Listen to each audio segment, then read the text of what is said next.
Okay, good morning students. Today we will discuss about making resume or curriculum vitae. I hope this course will be useful for you when you are applying for a job or applying for a scholarship in the near future. Maybe in your third year, some companies come to our campus and offer scholarships, but uh, to get awarded, you should make a good application, and they will select based on uh, uh, the submitted applications by the applicants or by the students. So to have uh, to prepare your applications set, you should make a good cover letter and also a good resume or curriculum vitae.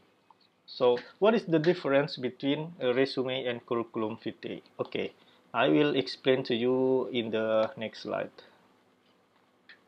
First, we will discuss about a resume first. Okay, how to make a good resume. First, you should choose the right resume format. Recently, uh, many many good design for resume had been developed by uh, some creative persons, and we can choose the template, or we can adopt the template and change the content of the resume. We will show you I will show you the example after this, and we will describe all these uh, all these tips first, and then we will come to the example. And then the second, add your contact information and personal details. This is uh, obligatory. Okay, obligatory. You should explain about your personal details and your contact information. For example, your name, your birth date and place, and then your address, your phone number, your email address, and so on. And then for the third, start with a heading statement. It contains a resume summary or resume objective. For example, you can state about yourself in 2 or 3 sentences. Maybe your goods, or your special skills, or your uh, and so on. So maybe also your special achievement in campus. You can state in the resume summary. And then for the fourth, list your relevant work experience and key achievements. So for fresh graduate, I believe that most of you don't have work experience. So you can write in this section about your probably your work experience when you develop something in your internship in the company. Yeah, you can write here, and also your research as a research assistant or in your final project. So you can explain about what you do in your final project. Okay, or your research in laboratory if you have. And next, list your education correctly. So sometimes, uh, for example, the name of your school or your university or your department has changed, so you have to state the old one and the new one. Okay, for example, uh, your old department is informatics engineering. Okay, and uh, when you graduate, the name is still the same. Okay, the name is informatics engineering. But next, when you apply a job, the name of your department change into, for example, informatics engineering and computer science. So what should you write in your academic education, sorry, your education history? You should write the new one, because probably the recruiters will check to your university. When you write the old one, they don't find the major or your department, so they can assume that you are lying in your educational history. So you should write the two. Okay, first you write the recent name of your university and your department, and then the second, you in the bracket or in the parenthesis you can write your old department name. Okay, and then also you should write the correct year when you graduate from that school or university. And next, put your relevant skills that fit the job advertisement or the job offer. Remember, don't mention your other skills even though you have, and that is a special one but not related to the job. Okay, for example, you apply for computer engineer and you write a special skill that you can you best in cooking, for example. That's not related. Okay, so don't write your other skills than the uh, relevant skill to the job offer. And next, include your additional important resume sections. So if you have any additional information, but make sure it is important, so you can put in the page in the special sections. Okay, and then the next, complement your resume with a cover letter. We already discussed about this about 2 weeks ago. So if you forget about this, please open the recorded video of our class. And then the last is proofread. It means you should check your English. Okay, you should check your English. If you can pay for an expert of English for proofreading, you can check by asking your friend or asking Google Translate. Yeah, you can translate your English in whatever you write in the resume, and then if something incorrect, you can make the correction. But remember, resume usually written in not in the complete sentence. It likes a short sentence or maybe just part of speech, part of sentence. So I think it is not so necessary to check your grammar, even though maybe you make some mistakes about the grammar. For example, usually in the resume, the events written there are already in the past, so you should use past tense, for example. But if you write in present tense, I think it's acceptable. Okay, and then save and email your resume right away. And because the resume usually uh, not change much uh, from time to time, except you got another additional work experience, so you can use the saved resume and just update when you have another additional information about you, or another, for example, you continue your study, you can add your new grade, new, for example, uh,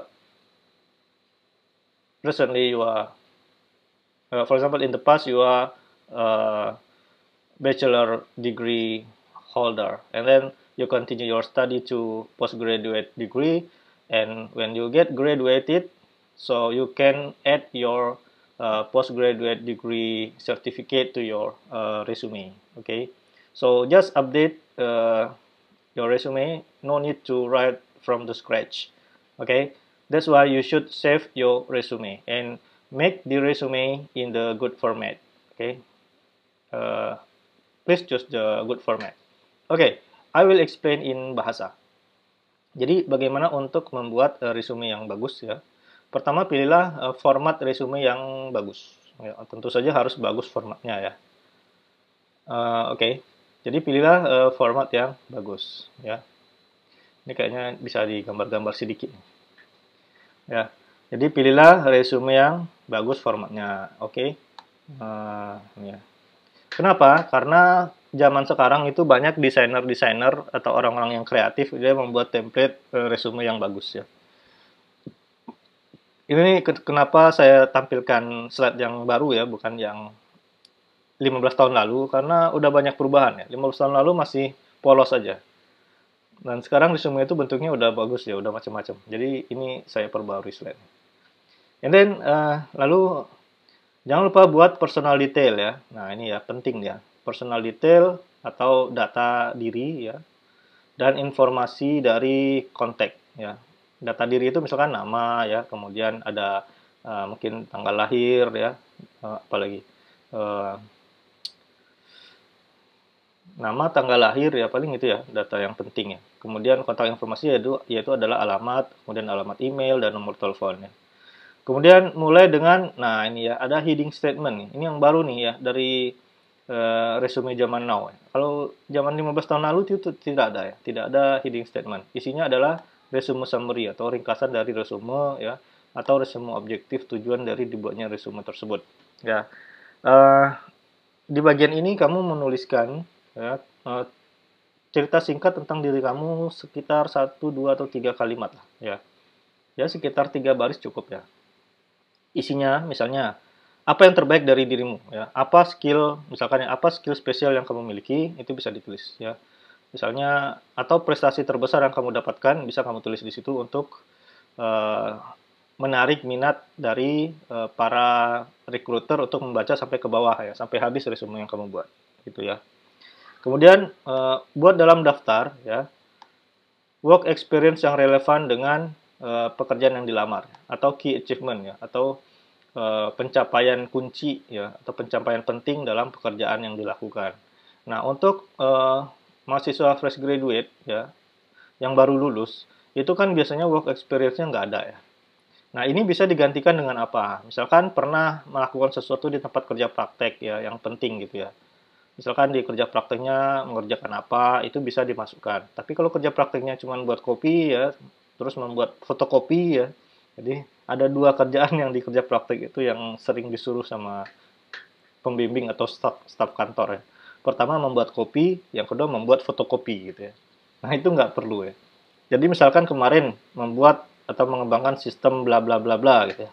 Sistem apa misalnya? Sistem pendaftaran pasien secara online dengan mobile phone misalnya. Itu bisa dimasukkan ya sebagai work experience. Atau misalnya jadi asisten dosen ya. Nah, jadi asisten dosen itu juga bisa ya. Kerja di lab ya jadi asisten itu juga bisa dibuat sebagai work experience ya. Atau jadi asisten peneliti ya oleh dosen yang melakukan penelitian. Atau penelitian kamu sendiri ya. Nah, kalau di penelitian kamu sendiri itu bisa khususnya penelitian yang terbimbing oleh dosen ya, bukan penelitian yang kerjain di rumah ya. Jadi penelitian terbimbing itu dikerjakannya di lab. Jadi suasananya seperti kerja gitu ya. Itu juga bisa ya. Jadi riset yang dikerjakan di lab itu bisa ditambahkan di work experience. Jadi setidaknya punya 1 atau 2 lah sebagai fresh graduate ya. Jadi nggak kosong-kosong amat gitu loh. Oke. Okay? And then daftarkan nama-nama tempat sekolah yang sudah kamu lalui. Ya. Ini kalau untuk fresh graduate mungkin bisa dimulai dari SMA ya, from high school. Jangan dari middle school ya, dari SMA supaya tidak terlalu sedikit ya.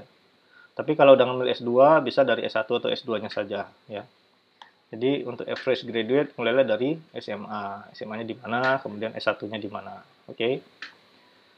Kemudian put your relevant skill ya, masukkan skill yang relevan di kurikulum vitae atau resume yang cocok dengan pekerjaan. Jadi harus fit to the job ya, to the job offer. Jadi harus cocok.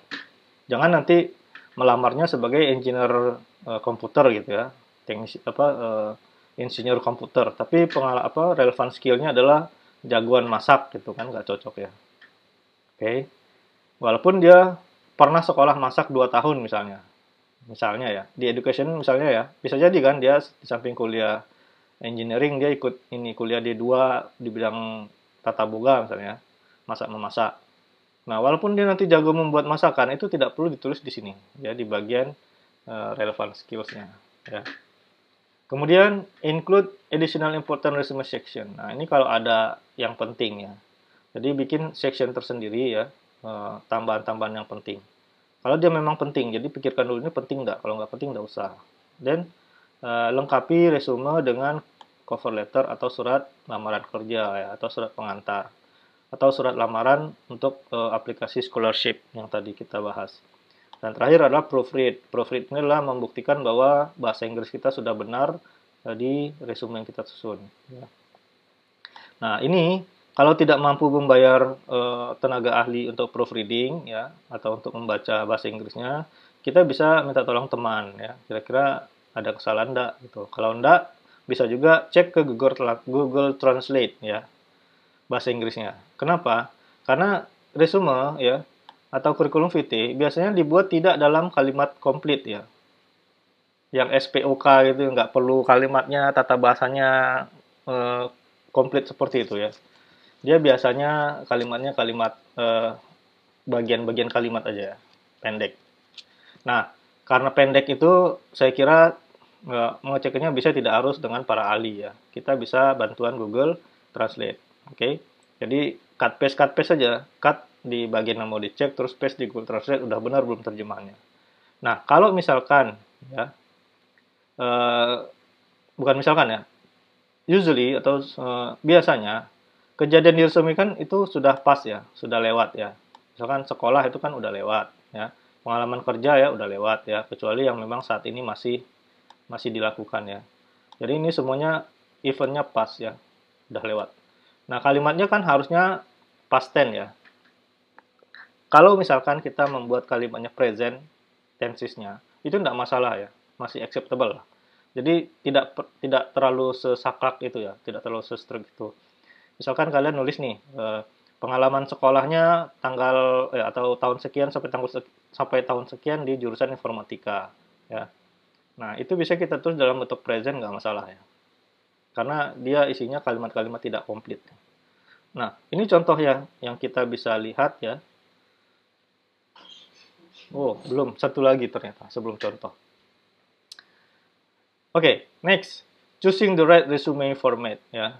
Nah, you should choose the right resume format. Why? Because it will more or less it will determine your success in your application ya.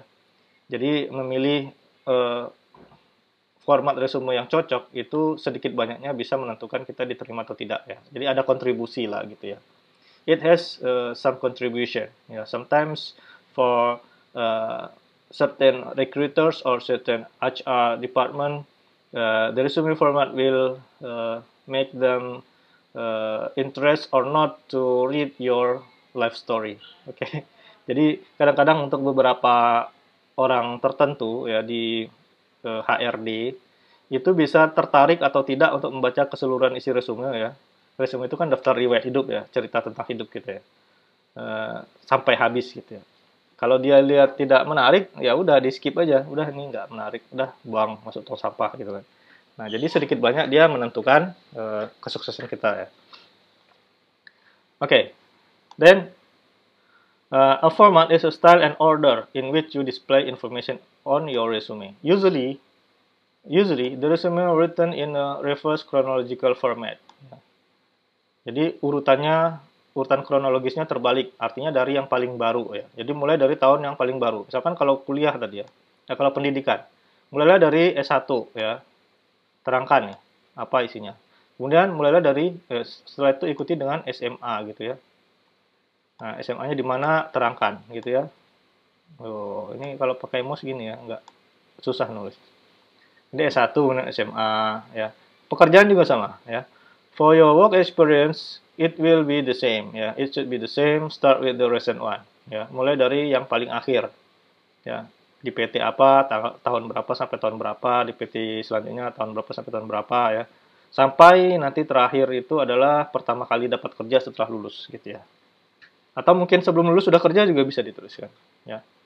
Okay, so the pros is this resume is traditional ones, ya, traditional style. It familiar to potential employer. Ya. Ini familiar ya, atau umumnya ya, umumnya familiar atau ya gitu ya, yang saya bilang tadi secara umum yang dipakai yang ini. Jadi dia udah familiar, eh, dibaca oleh employer atau pengusaha yang akan merekrut atau oleh HR department. And the cons or the contrast itu adalah dia sangat umum ya, very common. Ini tidak masalah sebetulnya, sangat umum ya. Not the most creative resume design format, tidak masalah ya. Tapi memang itu yang paling banyak dibutuhkan ya. Jadi intinya gini, kita kan melamar kerja itu kan sebetulnya memuaskan orang yang akan menerima kita gitu. Mereka senangnya apa ya kita buatlah yang seperti itu. Gitu. Jadi kalau kita senangnya ini, sedangkan yang dia tidak senang yang itu kan, ngapain gitu loh. Nanti eh, kebutuhan rekruter tidak terpenuhi, akhirnya kita tidak bisa di-consider untuk next proses gitu. Jadi pilihlah yang kira-kira bakalan eh, menarik bagi yang menseleksi gitu ya. Siapapun yang menseleksi, apakah dia user atau pengusahanya atau calon supervisor kita ya, atau calon bos kita di perusahaan, maupun dia adalah HR department officer ya, maupun dia orang HRD, staff HRD. Okay. The second is the functional format base, functional format ya. Ini skill base. For the pros, entry level job hunter, for example for fresh graduate ya, they can emphasize their skills over lack experience. So they can hide their minimal uh, their minimum of lack experience ya, lack of experience. Dia bisa menyembunyikan kekurangan dia ya, bahwa pengalaman kerja dia itu sedikit gitu ya. Jadi dia bisa menuliskan skillnya lebih banyak. Jadi dan diceritakan skill ini tentang apa gitu ya. Jadi untuk entry level ini bagus pakai functional format. Dan tetap urutannya harus chronological nanti ya. Tapi yang kronologikal apa? Ya mungkin di bagian sekolah saja ya. Kalau experience kan nggak punya gitu ya. Jadi bisa tetap urutan waktu kronologikal ya. And then for the cons, HR managers may think you are hiding something. Of course we hiding something. It is the lack of our work experience. Jadi kita menyembunyikan bahwa kita experience-nya sedikit gitu ya. And then the last is combination format. Ya. The pros, great for experience pros and career changer. Jadi ini misalnya gini, ini bagus untuk orang yang udah profesional, yang udah banyak punya pengalaman kerja, atau yang dia ingin mengubah karir. Ya. Misalkan tadinya dari spesialis ya, dari engineer spesialis. Misalkan dia engineer dalam produksi gitu ya. Dia capek nih, males kerja di pabrik terus. Dia mau switch ke manajerial. Nah, itu ya. Jadi bisa menggunakan combination format ya. Jadi dia bisa meng-highlight skills yang bisa ditransfer dari spesialis ke manajerial. Ya, tentu saja nanti jadi manajer produksi gitu ya. Jadi bukan jadi spesialis lagi. And the cons, uncommon type, not as familiar, not recommended for entry-level job seeker. Ya, jadi kita mungkin fokus ke sini saja ya, karena umum. Walaupun nanti kalian udah mau pindah-pindah kerja, tetap yang ini yang kayaknya paling paling cocok gitu ya. Oke, mana ini kenapa ke sini? Next. Okay, here the example of the good template for reverse chronological resume. Ya, ini good template ya. Jadi pengaturan sectionnya seperti ini ya. Di atas itu adalah nama ya. Mungkin di sini job title ya.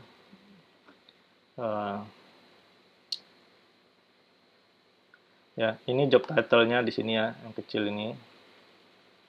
Ini nama. Kemudian di sini yang kecil ya. Nanti kita zoom ya. Kita sectionnya dulu kita bahas. Ini adalah resume yang tadi ya. Resume atau short description ya, atau deskripsi singkat kita, atau resume. Resume itu artinya ringkasan ya, summary dari isi keseluruhan. Kira-kira kita itu seperti apa sih gitu ya. Bikin di sini ya. Resume objektif ya, objektif atau summary-nya tulis di bagian sini. Kemudian ini adalah personal detail kita ya. Bila di sini ada alamat ya, ada nomor telepon, email ya, alamat sosial media ya, terutama LinkedIn, karena LinkedIn adalah yang berhubungan dengan professional life ya, kehidupan profesional. Kadang-kadang kita perlu juga menuliskan Facebook, Instagram, dan Twitter ya. Misalkan diminta ditulis ya. Karena kadang-kadang recruiter itu akan mencari informasi tentang kita lewat sosial media kita. Jadi hati-hati juga bersosial media. Kalau dia lihat sosial media kita dipenuhi dengan hal-hal yang negatif, bisa saja tadinya dia nilai kita bagus ya. Ini anaknya bagus ini, pandai, cocok, skillnya mantap.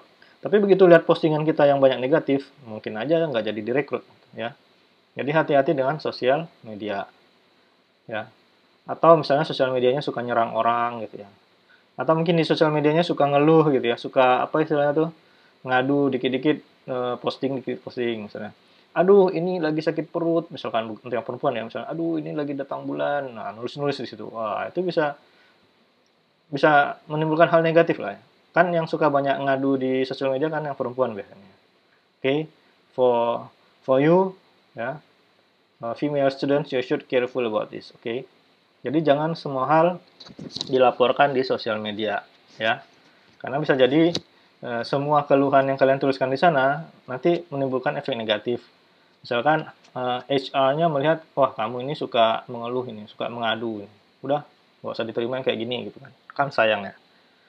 Okay, and then this section is for work experience ya. Jadi work experience-nya banyak nih, panjang ya.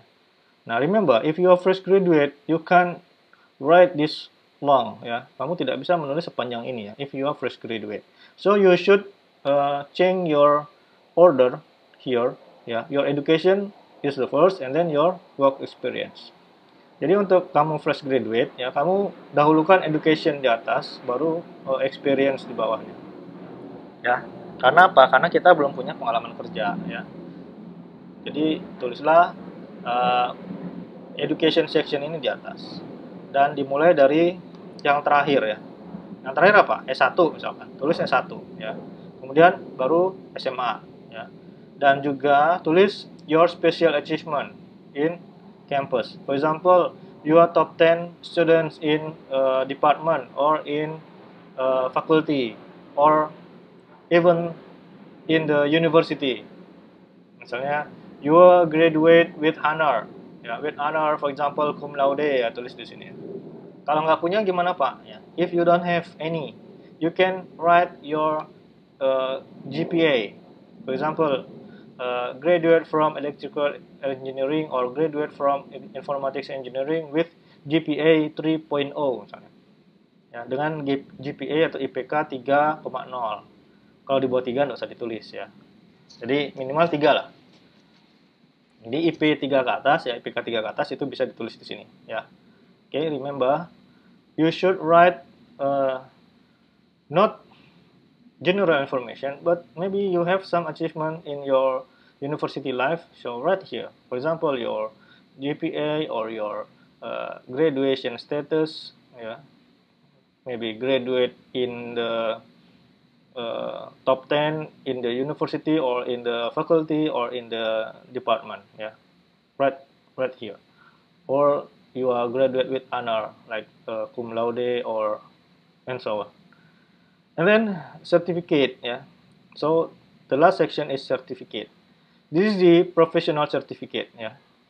For example, you attend some tests in professional skills test. For example, in networking, computer network, you attend CCNA certification, or you attend the test for Microsoft certification, yeah, for operating system, especially Microsoft product. Microsoft product, or like database engineer, Oracle certification, Java certification, and so on. Ya. Oke, jadi di sini kamu tulis certificate ya, certificate yang didapatkan secara profesional. Ya. Maka itu dari sekarang saya sarankan kalau ada event training dari perusahaan, dari vendor ya, yang ditawarkan biasanya banyak ya, dari vendor menawarkan tapi kerjasama dengan Depkominfo misalnya atau dengan Depnaker ya, mengadakan training ke universitas. Nanti di ujung training itu ada tesnya, dapat sertifikat. Nah itu bisa ya. Tapi biasanya diseleksi, makanya serius lah pada saat ikut seleksinya ya. Nanti dites dulu, ada tes awal. Kalau lulus nanti dapat training gratis ya, dibayarin sama Deponinfo atau dari Depnaker ya, atau dari yang lain. Nanti kita bisa ikut. Kemudian tulis achievement-nya di sini. Ya. Kayaknya ada yang baru join.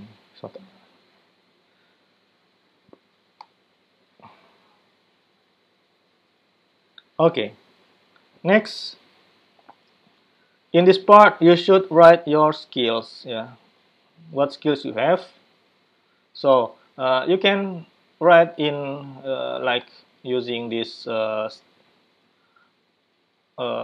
like star, using star. How many star you have, advanced or moderate or novice, or basic. Yeah, you can write like by this bar, bullet bar, or just by word ya. Jadi bisa ditulis dengan bar seperti ini ya, dengan bintang ya. Misalnya punya 3 bintang ya, atau 2 bintang, atau 4 bintang gitu ya. Jarang ya anak fresh graduate yang punya 5 bintang ya. Jadi jangan sekali-sekali nulis 5 bintang lah ya. Ini menunjukkan level keahliannya ya. Kemudian ya yang paling aman itu moderate lah ya, moderate. Moderate itu artinya menengah gitu ya. Atau basic ya, itu masih bisa untuk fresh graduate ya. Kalau misalkan kalian bikin jago banget ya, kalian harus bisa membuktikan nanti pada saat interview. Oke. Dan ini juga lumayan ya, dengan membuat mark seperti ini menambah space sebetulnya, jadi nggak terlalu kosong jadinya halaman kita ya. And then language ya, language, and the last is interest. Interest ini hobi ya, interest itu hobi atau ketertarikan. Language, of course, ini adalah foreign language ya. You should write your ability in foreign language, for example English or Japanese or Italian ya. Pokoknya bahasa asing ya. Tapi kalau Malaysia nggak perlu ditulis ya, karena bahasanya masih kayak bahasa Indonesia. Mending tulis Indonesia aja, dalam kurung native speaker gitu ya,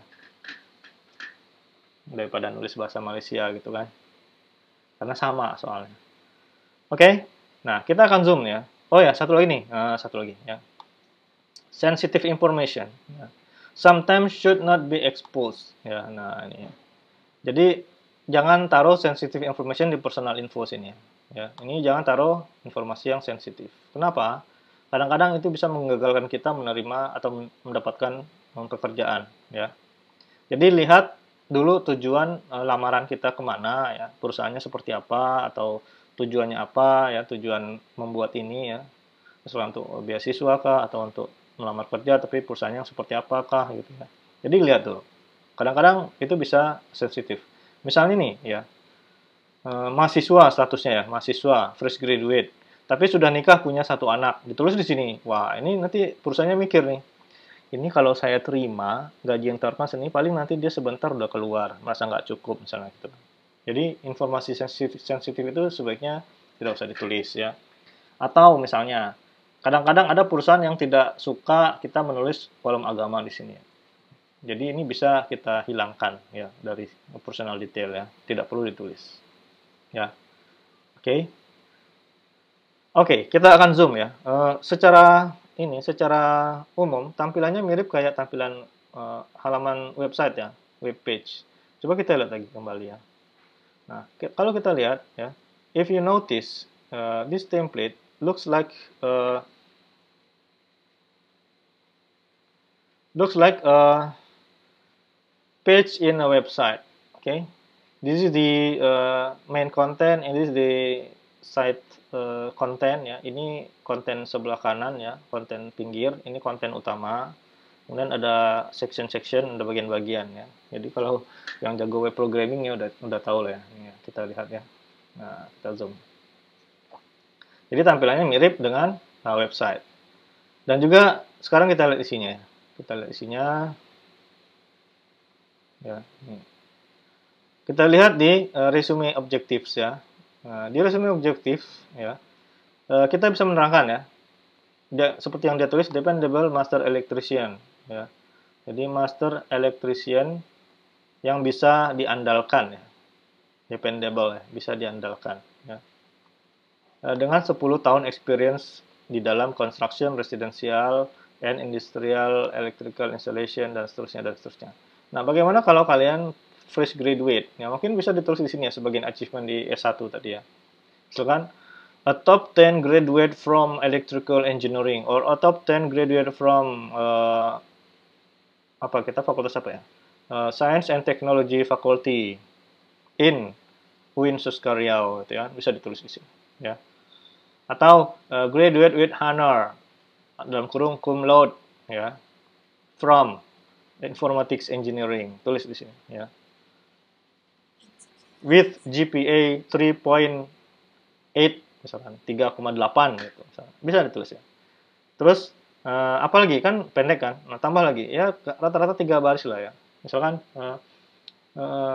has a strong misalkan apa ya, has a strong motivation to develop himself ya. Di sini karena kita apa sebetulnya ini tuh harus ditulis dalam kalimat orang ketiga ya. Jadi kita kayak menceritakan diri kita sendiri tapi yang menceritakannya orang lain gitu. Jadi pakai him atau herself ya. Jadi has misalkan ya has strong motivation to develop herself atau himself gitu ya.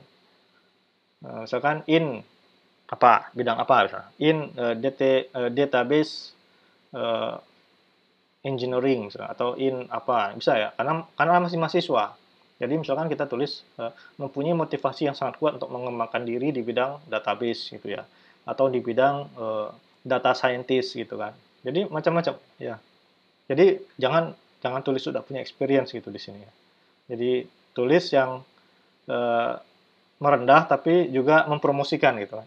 Merendah bahwa kita masih belajar dan mempromosikan bahwa kita punya strong motivation ya, motivasi yang kuat untuk belajar gitu loh. Oke. Next, nah di sini tadi kan work experience ya, kita ganti dengan education ya, kita pindahkan ke atas. Jadi education mulailah dari yang terakhir ya. Yang terakhir apa? Kalau kita lulusan S1 tentu saja S1-nya duluan. Kalau udah lulus S2 nanti tulis S2-nya duluan. Atau mungkin lagi S2 ya, sedang S2 tulis S2-nya duluan. Misalkan S2-nya di mana? Misalkan S2-nya di luar negeri gitu ya, atau di dalam negeri juga nggak apa-apa lah ya. Misalkan di mana? Di katakanlah di ITB misalnya. Misalkan kita tulis di sini postgraduate degree atau jurusannya ya, jurusannya apa misalnya master degree, master students at Informatics Engineering Institute Technology of Bandung misalnya. Kemudian tulis di situ dalam kurung misalnya ya on progress misalnya ya. Artinya sedang belajar. Nanti tahunnya di sini misalkan dari tahun 2010 sampai recent gitu atau titik gitu, titik 3 bisa juga ya. Jadi tahunnya bisa dalam bentuk 2010 udah kelewat ya. 2020 misalkan ya. Kan masih sekolah nih ceritanya. 2020 sampai titik itu bisa. Terus yang keduanya baru yang S1. S1-nya di mana? Informatic Engineering in UIN Suskaryau ya. Nanti GPA-nya berapa gitu ya. Jadi di sini kalau mau diterangkan juga degree-nya bisa ya, misalkan master degree titik 2 gitu ya. Jurusannya apa? Informatics Engineering in ITB ya.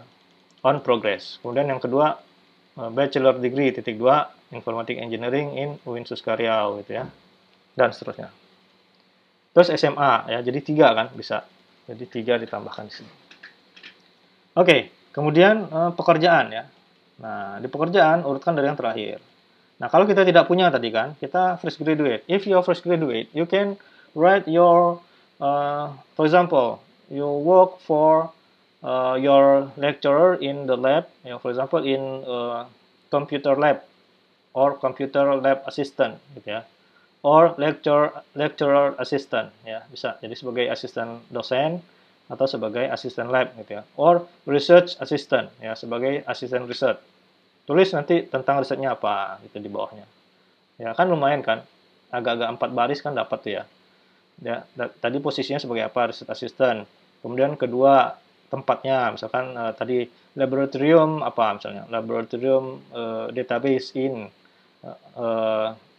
Informatics Engineering Department UIN Suskaryau, udah 2 baris tuh ya. Tambah nanti 2 baris lagi keterangan tentang apanya gitu ya, yang kita kerjakan di sana. Lumayan dapat 4 baris ya.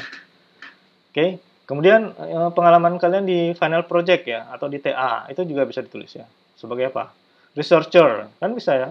Karena kamu yang meneliti kan. Jadi kamu tulis sebagai researcher on apa topiknya ya. Misalkan on researcher on machine learning gitu ya atau on information retrieval ya atau on apa lagi terserah ya.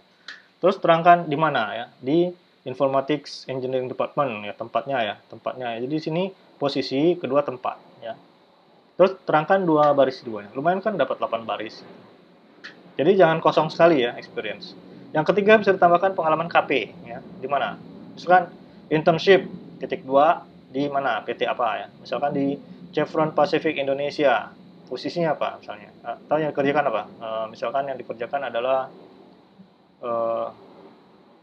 learning the maintenance of apa server, workstation, etc. etc. Jadi belajar cara memaintain server, workstation, jaringan dan seterusnya, misalkan ya. Jadi bisa ditulis di sana. Lumayan kan dapat 3 posisinya di experience. Jadi nggak kosong-kosong amat. Oke, paham ya? And then certificate ya. Untuk sertifikat kamu harus tulis sertifikasi yang dari perusahaan ya, dari vendor. Sertifikat yang dimaksud misalkan ada training tentang jaringan ya, Cisco Academy ya. Biasanya suka ada datang ke kampus, nanti lewat Depkominfo atau Dipnaker kerjasama ya. Nanti dia akan seleksi dari mahasiswa, siapa yang lulus seleksi nanti diikutkan training. Biasanya trainingnya online, karena itu bisa banyak yang ikut ya. Kemudian di akhir training ada tesnya untuk mendapatkan sertifikat ya. Jadi itu bisa untuk mengisi ini ya. Training-training profesional ya. Jadi bukan training-training kalau misalkan kita kursus itu masih bisa dimasukkan, tapi lihat-lihat juga lembaga kursusnya ya, harus accredited ya, harus terakreditasi atau dikenal itu. Kalau lembaga kursusnya tidak dikenal, itu biasanya buang-buang tempat aja. Paling nggak dilirik juga nanti sama uh, yang membaca CV kita ya, atau resume, yang membaca resume kita. So you can write your certificate here. Jadi tidak perlu sertifikat mengikuti apa istilahnya webinar nggak perlu ditulis di sini ya. Kan banyak ya sekarang sertifikat webinar itu nggak berguna ya, nggak usah ditulis. Yang ditulis adalah sertifikat yang dikeluarkan adalah lembaga sertifikasi. So apa bedanya sertifikat yang di atas di education sama yang di bawah ini ya? Jadi kalau ini kita punya sertifikat juga, sertifikatnya namanya ijazah, kalau ini namanya sertifikat keahlian, ya bedanya gitu ya. So for education, the certificate is issued by educational institution. But for professional certificate, it will be issued by, for example, by vendor or by professional training center ya. Jadi yang mengeluarkannya adalah professional training center ya, pusat training profesional atau oleh vendor ya atau oleh lembaga sertifikasi seperti Sukovindo ya kalau di Indonesia itu ya. Nah, itu bisa dimasukkan di sini. Oke, kita lanjutkan ke section yang sebelah kanan. Oke, ini ya, tadi udah kita bahas ya. Ini personal info ya. Ada alamat ya, ada telepon, ada email, ada LinkedIn. Ya, kadang-kadang ya, tanggal lahir kita perlu tulis juga di sini ya. Birth date ya, atau birth date and place, tanggal dan tempat lahir ya. Kemudian apa lagi? Nah, di sini ya, tadi saya sudah sebutkan informasi informasi pribadi yang penting sensitif nggak usah ditulis ya, langsung ke email aja gitu. Jadi tadi misalkan ya dia fresh graduate tapi udah nikah, udah punya anak 1 gitu kan. Nah, ini susah ini, jangan ya. Apalagi kalau di sana ada syarat ya di perusahaan itu, misalkan dia syarat tidak menikah selama probation atau selama masa percobaan, itu suka ada kan ya perusahaan-perusahaan yang mensyaratkan seperti itu. Jadi kalau kita tulis malah di sini udah menikah, malah dicoret lamaran kita nanti. Jadi nggak usah ditulis. Paling nanti ketahuannya pada saat interview ya. Lah, kamu udah nikah? Kan nggak boleh nikah syaratnya. Gitu. Ya setidaknya untuk lolos tahap screening dokumen ya. Oke. Next, skills. Nah, ini ya, skills. Ini section ini atau seksi apa istilah? Ya seksi ya, bagian. Bagian ini ya perlu ya skill.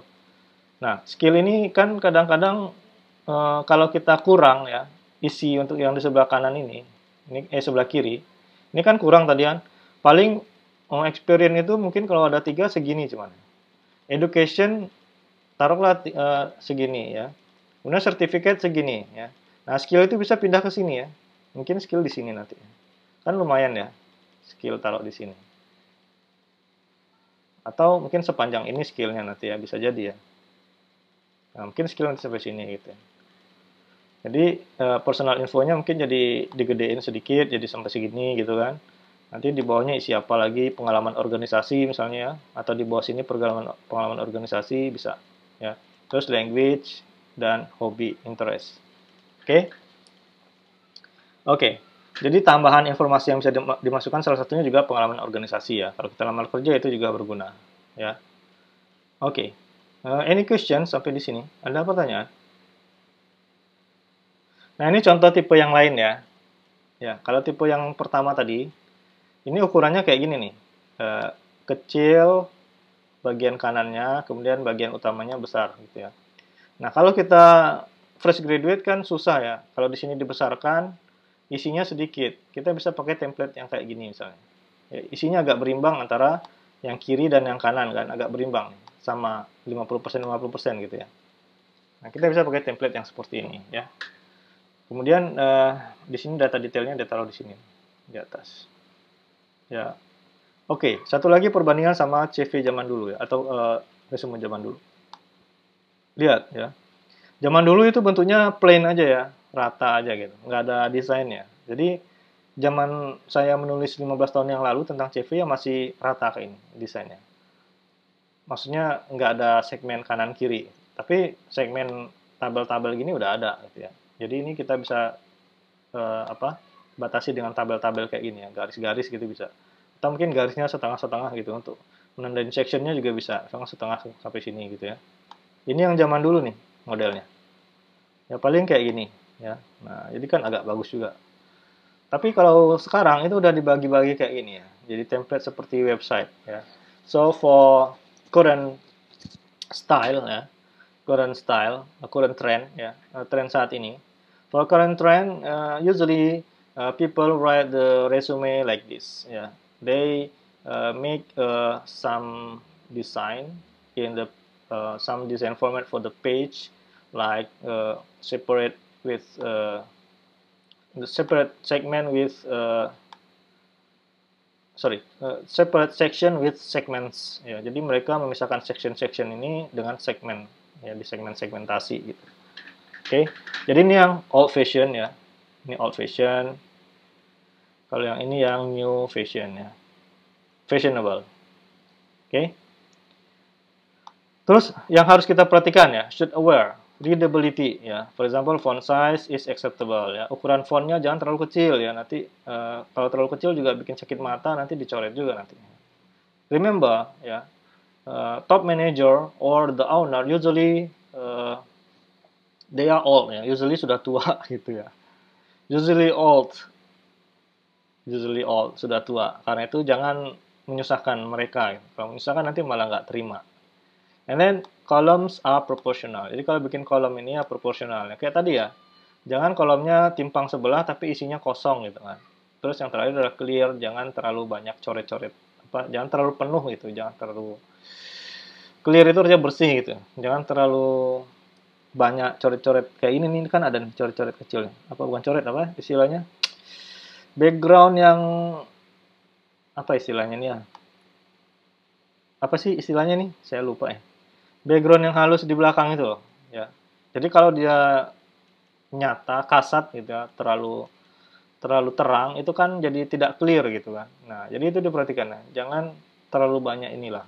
Kalau mau bikin ada apa istilahnya nih, ada profile seperti ini ya bikinlah yang sederhana gitu. Jangan mengotori tulisan yang tengah-tengah gitu. Oke? Paham ya? I hope you can understand what I mean ya, apa yang saya maksud dengan clear. Mudah-mudahan paham lah ya. Next, resume layout ya. It should be one page length. Nah, ini harus diperhatikan nih ya. Kita lihat tadi contohnya kan cuma satu halaman. It should be short and compact. Ya, dia harus pendek dan compact. Semuanya ada di situ. Ya. You should only go for 2 page. Jadi kalau mau 2 halaman itu boleh ya. Kalau you really believe, really-nya 2 kali. Ya. You really believe that it will add significant value. Jadi kalau ada nilai yang signifikan, bolehlah tambah 2 halaman. Tapi kalau nggak ada, satu aja. Terutama kalau kita lihat ya, HR in big firms get around 10 1000 plus resumes per month. Jadi perusahaan besar itu biasanya, apalagi kalau pada saat rekrutmen ya, dia nerima lamaran yang sangat banyak gitu kan. Jadi mereka tidak akan buang-buang waktu untuk membaca kisah hidup kita ya. They will not spend their valuable time reading our life story ya. Jadi itu diingat ya, satu halaman aja udah cukup. Itu yang terbaru ya. Kalau zaman dulu 15 tahun dulu 2 halaman sih ya, rekomendasinya 2 halaman karena 1 halaman nggak cukup. Kenapa? Karena tadi cuma 1 kolom gitu ya. Kalau yang sekarang kan bisa 2 kolom kan. Kalau yang dulu itu 1 kolom saja. Mana deh perbandingannya? Ini ya. Dulu 1 kolom aja. Ini kadang-kadang nggak cukup, jadi terpaksa 2 halaman gitu ya. Jadi zaman sekarang itu sudah dibuat compact 1 halaman. Next, clear section heading. Jadi section heading yang resume summary tadi, yang ini ya, ini harus clear nih. Ya. Harus clear. Oke. Clear section heading itu adalah judul-judul section ya. Salah. Jadi judul-judul sectionnya harus jelas. Ini jelas ya. Fontnya kita bedain ya. Ada perbedaan antara font judul section sama isi ya. Ya kan? Kayak gini walaupun di sini ada sama-sama bold tapi satunya pakai huruf besar semua, satunya pakai huruf kecil gitu ya. Atau size-nya dibedakan juga. Oke. Ample white space. Nah, ini kita harus perhatikan ya, especially around margin ya. Space kosong itu kita harus sediakan terutama di bagian margin. Kenapa? Kadang-kadang kan ini mau di-print sama sama perusahaan ya. Jadi kalau mepet ke pinggir gini, pas di print nanti ada tulisan yang kepotong misalnya. Jadi jangan terlalu mepet margin ya. Jadi perhatikan spasi kosong, jangan terlalu mepet ke pinggir. Oke. And then easy to read font ya. Ini tadi udah kita bahas ya. Fontnya pakai yang formal ya, yang typewriter style ya, atau tulisan yang mesin ya. Contoh Arial, Verdana, Cambria dan seterusnya. Cek aja di software word prosesornya. Don't ever use handwritten style ya. Jadi jangan tulis tipe yang handwritten ya. Contohnya yang kayak ini French script itu kan handwritten ya. Atau Curls yang keriting-keriting ya. Atau yang Comic Sans yang gaya-gaya kayak ini nggak usah ya. Jadi pakai yang biasa aja. And then pick the right font size ya. Misalkan 10 sampai 12 untuk normal text, 13 sampai 16 untuk section titles ya. Jadi pilih yang fontnya bisa dibaca. Jangan terlalu kecil. Foto is optional. Jadi bisa pakai foto, bisa enggak ya. Tapi zaman sekarang karena udah digital ya, kita kan kirim CV biasanya lewat file ya, bukan kertas lagi kan. Kalau kertas kan tentu ditempel foto. Jadi karena udah dikirim lewat file, sudah fotonya tempel aja di halaman resume ya. And then save as PDF ya. Kenapa PDF bukan Word? Karena kalau Word nanti tampilannya bisa beda dari komputer yang baca ya. Misalkan komputer yang baca dia pakai Word-nya Word versi 2010. Nah, kamu masih tulis versi 2007 ya, berubah template-nya misalnya. Jadi mendingan save as PDF.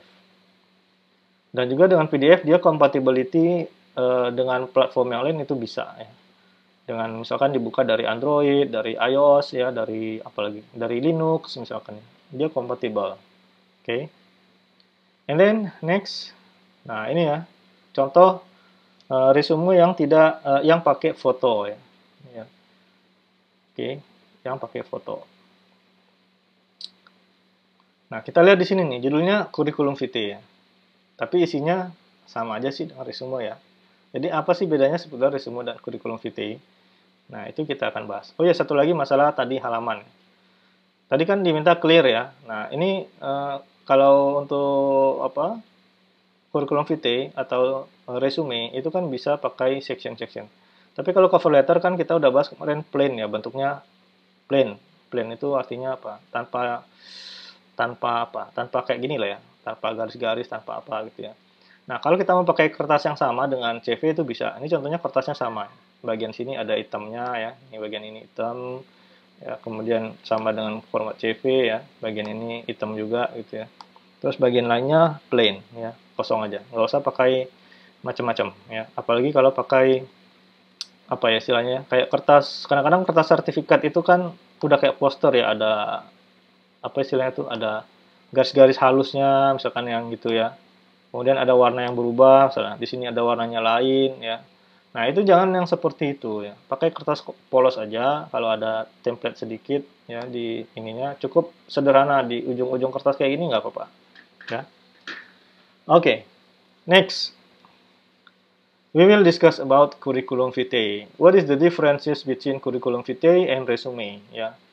CV or curriculum vitae in Latin, Latinos ya. Artinya adalah course of life. The meaning of curriculum vitae is course of life or riwayat hidup in bahasa.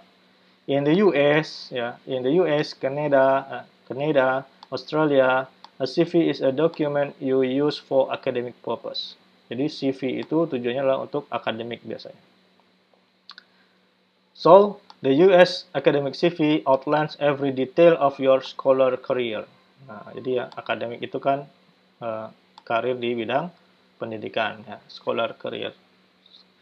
In other countries ya, CV is equivalent with American resume. Jadi di negara-negara lain CV itu ya sama aja dengan resume gitu. You use it when you apply for a jobs. In Indonesia, both CV and resume are acceptable for applying a job. Ya.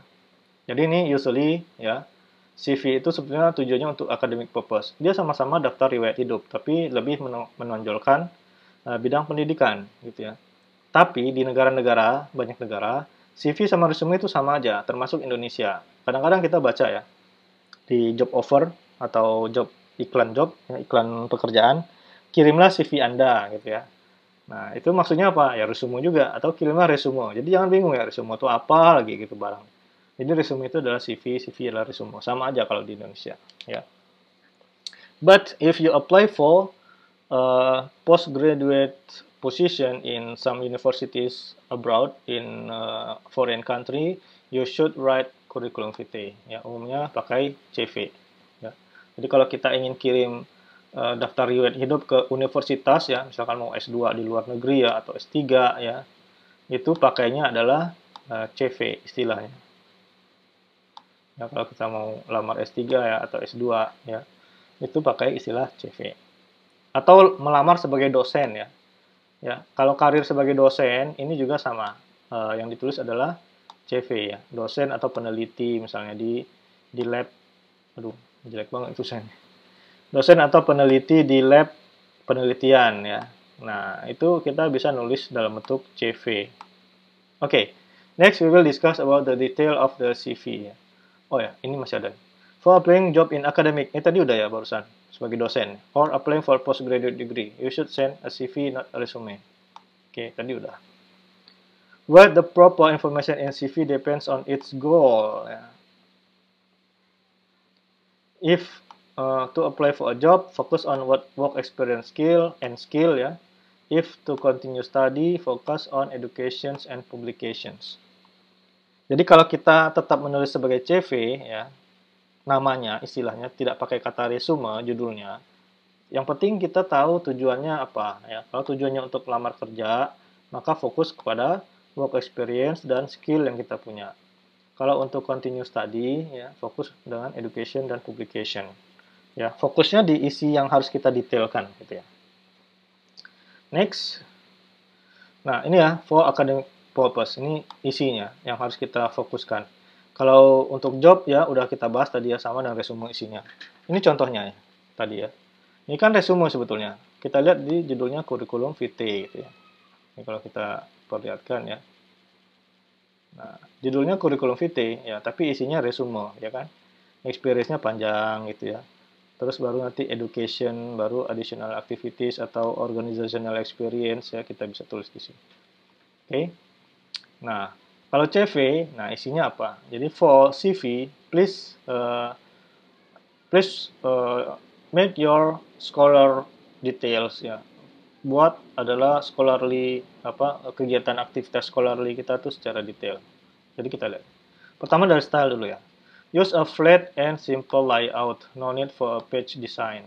Nah, jadi kalau CV untuk melamar, khususnya ya untuk melamar S2, kenapa kita bikin yang simple layout, ya nggak pakai desain kayak website yang tadi? Karena biasanya CV itu yang baca siapa? Profesor, ya, calon supervisor kita kan, atau asisten profesor, associate profesor gitu kan. yang rata-rata umurnya udah senior ya. Karena udah senior kan udah nggak tertarik sama format sebetulnya. Dia tertarik sama konten. Kemudian mungkin kalau pakai format nanti tulisannya jadi kecil-kecil gitu ya, capek bacanya. Nah, karena itu kita perhatikan siapa yang akan menerima CV ya. Jadi use flat and simple layout.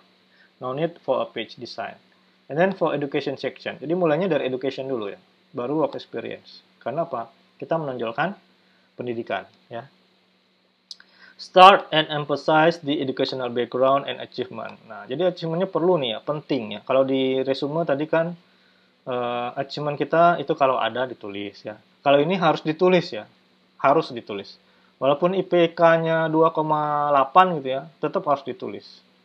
Ya. Karena ya memang itu intinya ya, CV kan. Jadi di sini achievement-nya harus ditulis. Berapapun IPK kamu ya tulislah. Gitu ya. And then work experience ya. Jadi ini ditulis setelah education section. Kenapa ditulis? Some positions require experienced candidate. Ya. Beberapa posisi S2 atau S3 gitu ya. Itu ada kadang-kadang mensyaratkan pengalaman kerja minimal 2 tahun misalnya. Ya. Jadi work experience tetap harus ada. Oke. Okay. Then next publication. Ya. For publication, list your important publication. Jadi masukkan publikasi yang penting aja. Ya. Better if published in an important journal or important conference ya. Jadi kalau Indonesia itu cari yang jurnal-jurnalnya terakreditasi oleh Sinta ya. Sinta. Nah, kalau nggak tahu Sinta, browsing-browsing aja. Termasuk kalian kalau bikin apa? Bikin sitasi ya. Sitasi paper yang dirujuk, carilah paper yang diterbitkan di jurnalnya Sinta kalau bisa ya. Jadi kalau dia di jurnalnya udah terakreditasi Sinta S1, S2 misalkan ya, atau S3 minimal S4, itu lebih mantap daripada kita mengambil sembarang rujukan untuk laporan TA misalnya. Nah kalau bisa kita buat publikasi yang ditulis di jurnal yang terakreditasi oleh Sinta kalau di Indonesia. Kalau di luar negeri misalkan Scopus gitu ya, contohnya Scopus atau di IEEE ya. IEEE walaupun tidak terakreditasi oleh Scopus juga masih punya nama gitu. Ya, Elsevier misalnya. Ya, itu nanti kamu kalau udah mulai TA tahu lah. Ya. And then conference ya. Jadi bukan hanya paper di jurnal, paper conference juga boleh. Tapi conference-nya juga dilihat, jangan conference yang abal-abal gitu ya. Kadang-kadang walaupun di international conference juga ada yang abal-abal gitu. Nah, jadi carilah conference yang terakredited ya, terakreditasi yang dikenal. Jadi kalau apalagi kalau kita melamar S2 ke luar negeri ya, kalau conference-nya abal-abal ya, misalkan pelaksananya nggak jelas. Ya. Ciri-ciri conference abal-abal itu pelaksananya nggak jelas, institusinya nggak jelas gitu. Kadang-kadang institusinya grup. Ya. Tapi kalau yang jelas itu misalkan institusinya dari kampus ya, university apa, melaksanakan international conference itu masih mending. Apalagi kalau oleh asosiasi ya. Asosiasi itu maksudnya kumpulan peneliti-peneliti di bidang tersebut yang terdiri dari peneliti-peneliti berlevel internasional ya. Itu bisa, itu top conference. Misalkan Association for Electrical Engineering ya, melakukan ya konferensi internasional di Indonesia. Itu bisa diikuti ya. Jadi yang carilah conference yang bonafit gitulah kira-kira. And then award and honors ya. Misalkan top 10 graduate from university or from department or from faculty ya. Atau cum laude gitu ya. Misalkan graduate with honor ya, cum laude. Or best paper awards, misalkan kalau kita nulis paper di conference ya, kita bisa dapat award best paper misalkan. Itu bisa ditulis di bagian award and honors. And then grants and fellowship. Nah, ini beda ya dengan award and honors ya. Grants ini kalau kita dapat scholarship ya, atau dapat research grant ya, misalkan penelitian TA kita dibiayai. Ya, itu bisa kita masukkan di section grant and fellowship. Kemudian conference yang diikuti ya. Nah, misalkan sebagai invited speaker ya, itu spesial kan. Nah, itu ditulis or as paper presenter. Misalkan ada konferensi yang call paper yang tadi yang ini ya. Papernya nanti diterbitkan di proceedingnya, kemudian kita mempresentasikan papernya. Itu juga bisa ditulis di bagian conference. At least as participant, minimal sebagai partisipan. Ya. Kalau, nah ini harus ada kalaunya ini ya. Kalau conference-nya itu importance ya, Jadi kalau conference-nya tidak important ya, conference-nya webinar-webinar biasa, kita dapat sertifikat, kita hitung sebagai conference, itu nggak usah ditulis ya. Jadi conference-nya harus important. Contohnya tadi ya, conference yang tidak abal-abal di sini. Jadi international conference kita bisa, walaupun kita sebagai partisipan ya, kita bisa tulis sebagai section conference di sini ya. And then your teaching experience if any ya, kalau punya. Misalkan lecture assistant for fresh graduate. Jadi kalau kalian fresh graduate ya kan nggak punya pengalaman jadi dosen kan. Jadi boleh tulis sebagai lecture assistant ya, lecturer assistant. And then research experience ya, ini bisa ditulis kalau ada ya. Minimal kita bisa tulis your final project or your bachelor thesis. Ya. Ini bisa ditulis. Ceritakan ya. Misalkan final project-nya tentang apa. And then list of reference. Nah, ini referensi orang-orang yang bisa memberikan kita referensi ya. Adalah important person who give you recommendation letter. Jadi list of reference ini disertakan dengan recommendation letter ya. Usually for postgraduate position ya. Misalkan kalau kita melamar S2 itu biasanya suka minta surat rekomendasi dari kampus ya. Nah, ini harus dari important person ya. Important person ini bisa jadi misalkan kepala departemen ya, atau ketua jurusan, atau dekan ya, dekan fakultas, atau rektor bahkan ya, atau dosen pembimbing itu bisa ya. Apalagi kalau dosen pembimbingnya punya nama gitu ya. Misalkan dosen pembimbingnya profesor ya, atau doktor siapa tapi terkenal gitu ya. Tapi kalau dosen pembimbingnya S2 mungkin kalau nggak terkenal mungkin nggak usah ya. Dari dekan aja atau dari ketua jurusan ya. And then language and skills ya, supporting skills. Jadi ini di bagian language and skills ini kita tulis skill yang mendukung ya, supporting skills in the postgraduate position. Jadi kalau supporting skills-nya misalkan ini, ada programming skill yang atau related software skill yang digunakan atau dibutuhkan oleh posisi S2 di sana. Ya. Misalkan nih di S2 microbiology atau biological engineering sekarang ya, rekayasa biologi ya. Sekarang mereka disuruh belajar bahasa pemrograman Python loh. Jadi kalian anak informatika nggak pandai Python bisa kalah sama anak biologi nanti ya.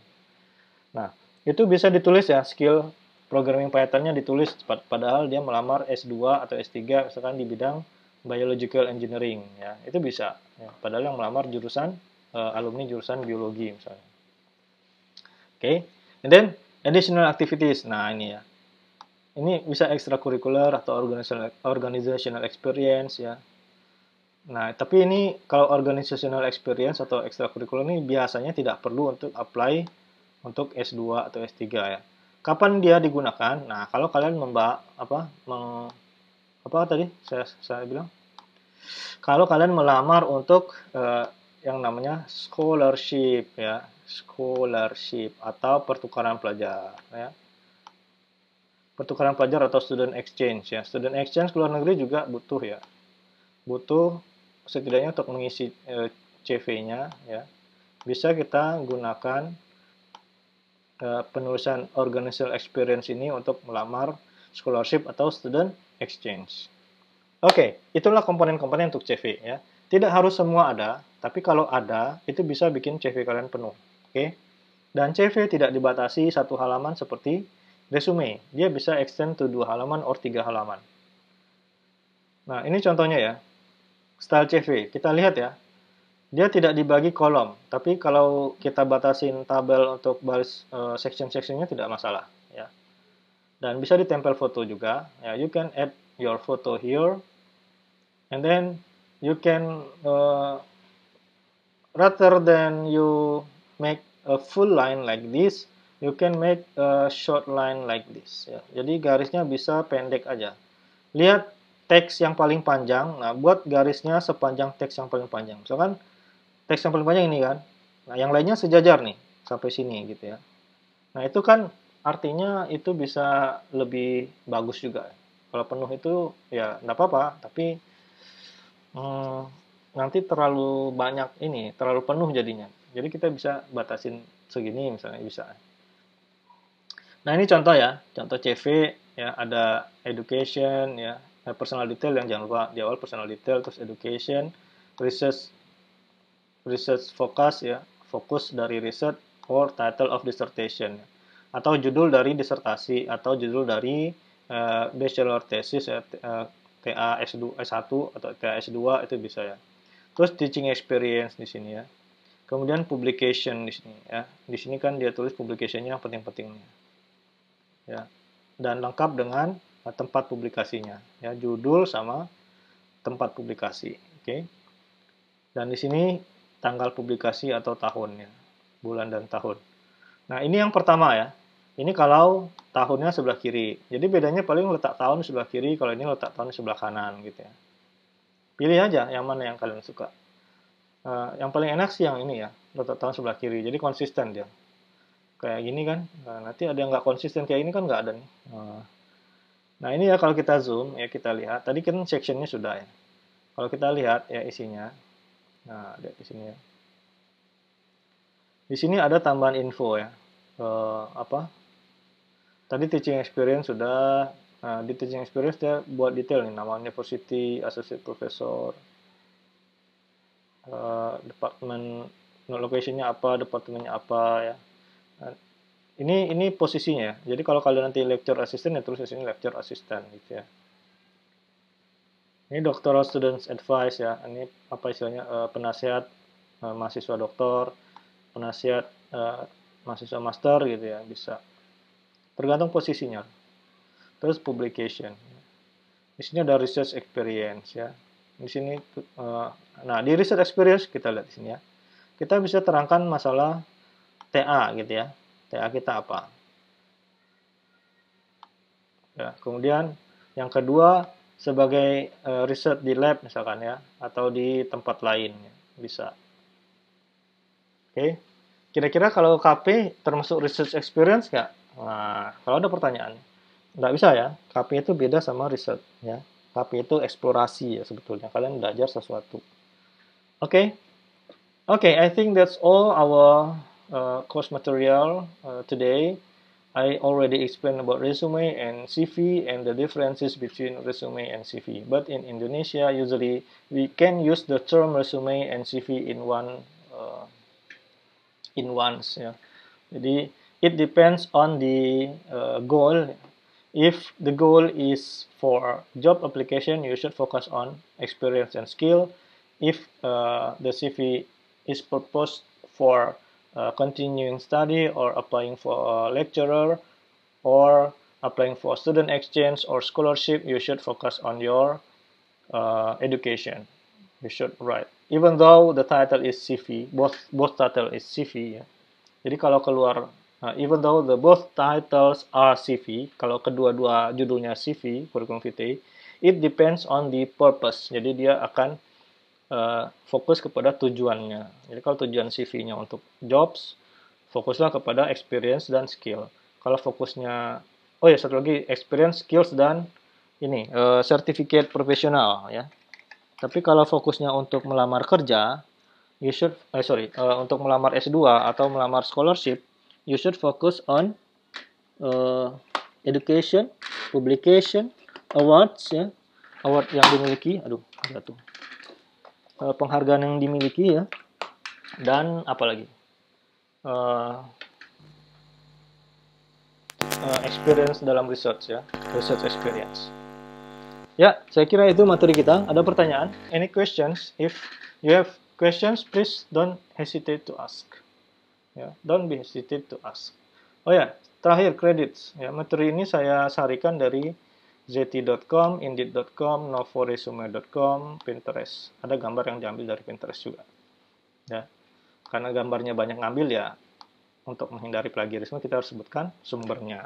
Oke. If any questions, please ask about the curriculum vitae or resume. Thank you.